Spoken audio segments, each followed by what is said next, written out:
भगवान श्री कृष्ण को नमस्कार करते हुए आप सभी का अनंत अकेडमी ऑफ मैथमेटिक्स में स्वागत है। देखिए अब हम करेंगे यंग्स थ्योरम। ठीक है, स्टेटमेंट को समझिए पहले।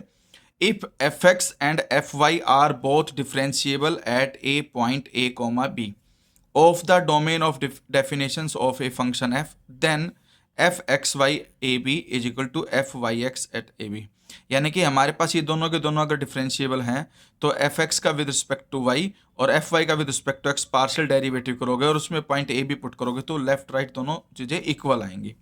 अब देखिए प्रूफ में, since f x and F Y are differentiable at A comma b, it follows that f x and F y both exist. Differentiable है तो इसका दोनों एग्जिस्ट करेंगे क्योंकि कॉन्टिन्यूस होंगे in a neighbourhood n of a B.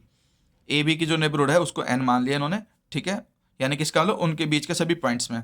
And that all the second order partial derivatives F x X, F X Y, F Y X, F Y Y exist at A comma B. ये condition होती है कि second derivative exist करेंगे। Let A plus H comma B plus H be any point of this neighbourhood N.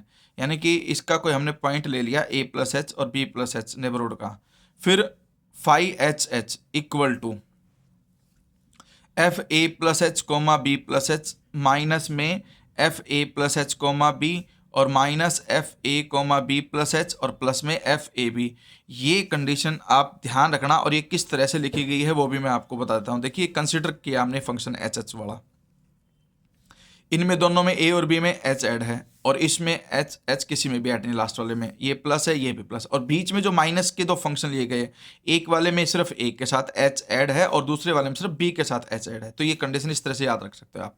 फिर हम एक function जी x और लेंगे जिसके अंदर F X comma B plus H होगा और माइनस में एफ एक्स कोमा बी, यानी कि एक्स दोनों में फिक्स रहेगा, इसमें बी प्लस एच है और इसमें सिर्फ बी है। ये इस तरह से याद रखना। Show that F H H is equal to G A plus H minus में जी ए, यानी कि जब x की जगह पे a प्लस एच रख दूंगा तो एक कंडीशन आएगी और जब x की जगह a पुट कर दूंगा दूसरी कंडीशन आएगी। उन दोनों का जो सब्ट्रैक्शन करूंगा तो ये इक्वेशन बनेगी। तो इस तरह से हमारे पास फाई एच एच इसके इक्वल आ जाएगा। अलग से आप सेपरेटली ये दोनों वैल्यू निकाल करके सब्ट्रैक्शन करके देख लेना, यही इक्वेशन बनेगी। Since fx exists in the neighborhood n of ab, then function gx is derivable in a comma a plus h and therefore by Lagrange's mean value theorem। तो ये कंडीशन ध्यान रखना कि भाई fx एग्जिस्ट करता है neighbourhood के अंदर, द फंक्शन gx जो बनेगा वो आपका क्या होगा, डेरिवेबल, क्योंकि वो एग्जिस्ट करता है, दोनों एग्जिस्ट करते हैं और आपके पास कंडीशन ये है कि ये फंक्शन ही सब्ट्रैक्शन हो रहा है तो इसका मतलब ये जो है वो डेरिवेबल होगा। And therefore by Lagrange's mean value theorem. अब लैग्रेंजेस मीन वैल्यू थ्योरम क्या कहती है कि जो G A plus H minus G A है वो इक्वल होगा H G dash A plus theta H, क्योंकि कंडीशन होती थी ना हमारे पास, देखिए एफ डैश सी लिखते थे वो होता था f b minus F a upon b minus a. तो यहाँ पर जो पॉइंट है वो ए प्लस एच और ए है, दोनों का डिफरेंस एच आएगा तो अपॉन में एक प्रकार से एच है, तो ये जी बी माइनस जी ए अपॉन बी माइनस ए, बी का मतलब यहाँ पे ए प्लस एच है और जो ए प्लस एच माइनस ए का अपॉन में था एच वो इधर चला गया और ये जी डैश हो गया और ए प्लस थीटा एच सी, जहाँ पे थीटा 0 और 1 के बीच में लाई कर गया। ठीक है, अब आप क्या करोगे, H as it is G dash A plus theta H का मतलब है कि जो ये है इसका डेरिवेटिव कर दिया और डेरिवेटिव में x की जगह पे a प्लस थीटा एच लिख दिया। तो ये f था उसका एफ एक्स, एक्स की जगह पे a प्लस थीटा एच। ठीक है, ये कंडीशन उन्होंने कर दी, ये एफ एक्स लिखा, फिर x की जगह पर a प्लस थीटा एच और b प्लस एच, क्योंकि इस फंक्शन को एज इट इज रखना है हमें b प्लस एच को, फिर माइनस में ये एफ एक्स हो जाएगा, एक्स की जगह पे a plus theta h comma b as it is, और ये एक इक्वेशन 2 आ जाएगी। Again since f x is differentiable at A comma B, ये फिर से डिफरेंशिएबल ए कोमा बी पे, तो इसका मतलब ये होगा आपके पास कि जो f x a plus theta h comma B plus H और माइनस में f x a comma b है उसको मैं ऐसे लिख सकता हूं कि भाई theta H F x x ए बी। ये एक कंडीशन ऐसी है जो आपको थोड़ी सी याद रखनी पड़ेगी और किस तरह से याद रखोगे उसका तरीका मैं आपको बता देता हूँ। देखिए यहाँ पर थीटा एच है ए के साथ, तो यहाँ थीटा एच लिखो, यहाँ एफ एक्स है उसका विद रिस्पेक्ट टू एक्स एक बार और कर दो, और ए कोमा बी लिख दो, फिर प्लस का साइन। अब यहाँ पर बी के साथ क्या पॉइंट है, एच है, एच लिखो, जो एफ एक्स है उसका विद रिस्पेक्ट टू वाई कर दिया और पॉइंट ए कोमा बी हो गया। उसके बाद पहला पॉइंट थीटा एच था, दूसरा पॉइंट एच था, थीटा एच के साथ फाई वन आएगा एच एच, और फाई साई वन के साथ आएगा एच एच। तो ये कंडीशन आप थोड़ी सी याद रख लेना कि भाई कैसे है। वैसे तो ये कंडीशन उन्होंने बता दी कि भाई एफ एक्स जो है डिफरेंशिएबल है, तो ये एक प्रकार से टेलर थ्योरम लगा रखी है, ठीक है।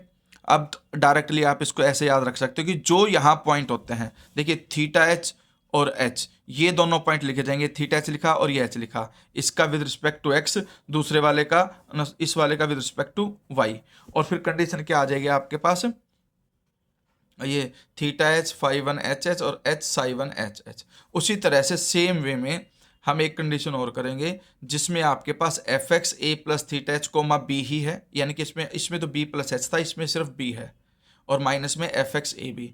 तो इसमें क्या है, सिर्फ थीटा एच लिखा जाएगा, और थीटा एच के साथ में आपका क्या आ जाएगा, फाई टू, क्योंकि दूसरा फंक्शन जीरो वाला है तो जीरो से मल्टीप्लाई करके वो वाई एक्स वाला जीरो ही हो जाएगा, क्योंकि बी प्लस जीरो ही बी होता है यहाँ पे देखिए। या एक काम आप कर सकते हो, इस पूरी इक्वेशन में जहाँ भी आपके पास एच है बाद में वो जीरो रख दो, तो ये कंडीशन नहीं लिखी जाएगी इस केस में। तो theta H F x x ए B plus theta H phi two H H, equation 4 आ गई। फिर इन्होंने क्या किया कि भाई phi one psi phi two इस तरह के फंक्शन है जिसमें एच टेंस टू जीरो करता है, तो ये तीनों फंक्शन क्या हो जाएंगे, जीरो हो जाएंगे। अब नेक्स्ट स्टेप में इसको इसमें से माइनस कर दो, जो ये इक्वेशन है और ये इक्वेशन है, इसमें से इसको माइनस करोगे तो ये तो कैंसिल हो जाएगा, दिस माइनस दिस। तो इसमें से इसको माइनस करके आप पूरी तरह से लिख दो। देखिए जब आप इसको लिखोगे थीटा एच एफ एक्स ए बी, ठीक है, पहले ही इन्होंने कंडीशन क्या लिखी, एफ वाई एक्स ए बी को पहले लिखा, फिर थीटा, एक्चुअली ना इन्होंने स्टेप मिस कर रखा है। मिस कैसे कर रखा है कि इनका जो सब्ट्रैक्शन था, सब्ट्रैक्शन करने के बाद एच स्क्वायर से डिवाइड कर रखा है दोनों में, तो इस वजह से थोड़ा सा डिफरेंस आ रहा है। तो ये आप एक रफ पेपर लेना, उसमें क्या करना, इस वैल्यू को पहले लिखना, फिर माइनस का साइन लगाना, फिर माइनस में ये लिख देना। ये लिखने के बाद पूरी इक्वेशन को किससे डिवाइड कर देना, एच स्क्वायर से। तो ये कंडीशन बन जाएगी आपके पास इक्वेशन 5। और जो इनका जो सब्ट्रैक्शन आएगा लेफ्ट में कि f x a plus theta h comma B plus H minus में f x a plus theta h comma b, left में जो वैल्यू है वो किसके इक्वल है, फाई एच एच के इक्वल है। ये कंडीशन दे रखी, ठीक है। तो इस तरह से हमारे पास ये कंडीशन आ जाएगी, इक्वेशन 5 आ गई। फिर by a similar argument on considering H Y is equal to F A plus H comma Y minus F A comma Y, we show that. Same इसी वे में एक ऐसी ही इक्वेशन और बनाओगे, लेकिन उसमें जो चेंज होगा अब वो ये होगा कि phi H H upon H square, Y X था उसमें, इसमें एक्स वाई कर दिया बस, और कोई चेंज नहीं है, सेम। और थीटा की जगह पे यहाँ पे थीटा डैश लिख देना। इक्वेशन 6 आ गई, जहाँ पे phi three psi three all tends to zero as h tends to 0 on taking the limit h tends to 0 we obtain।